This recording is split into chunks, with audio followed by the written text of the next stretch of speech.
Ration দুর্নীতিকাণ্ডে ইডির জালে ৩ চালকল মালিক মিলে তল্লাশির পর গ্রেফতার করা হয়েছে বলে জানা যাচ্ছে। জ্যোতিপ্রিয় মল্লিকের সঙ্গে মিল মালিকদের যোগাযোগ পাওয়া গিয়েছে বলেই ইডির সূত্রে খবর।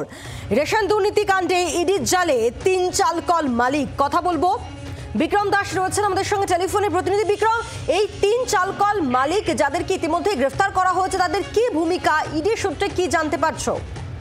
দেখো, রেশন বন্টন দুর্নীতিকাণ্ডে এনফোর্সমেন্ট ডিরেক্টরেটের তরফ থেকে ৩ চালকল মালিককে গ্রেফতার করা হয়েছে, এমনটাই ইডি সূত্রে জানানো হচ্ছে।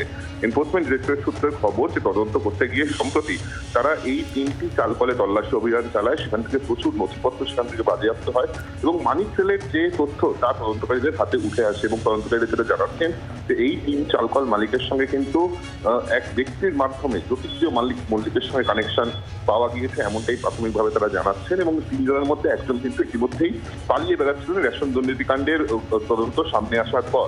আপাততভাবে এনফোর্সমেন্ট ডিরেক্টরেটের তরফ থেকে এই ৩ জনকেই গতকাল থেকেই টানা জিজ্ঞাসাবাদ করা হয়, ম্যারাথন জিজ্ঞাসাবাদ করা হয় এবং তারপর কিন্তু শেষমেশ তাদেরকে সহযোগিতা না করার জন্য ৩ জনকেই গ্রেফতার করা হয়েছে। তাদেরকে ইতিমধ্যেই ভিডিও কমপ্লেক্স এনফোর্সমেন্ট ডিরেক্টরেটের দপ্তরে নিয়ে আসা হয়েছে।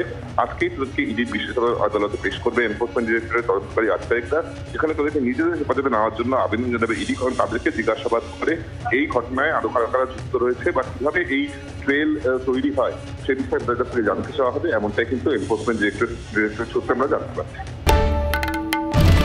বাংলার আওয়াজ, বাঙালির আবেগ, জি 24 ঘন্টা।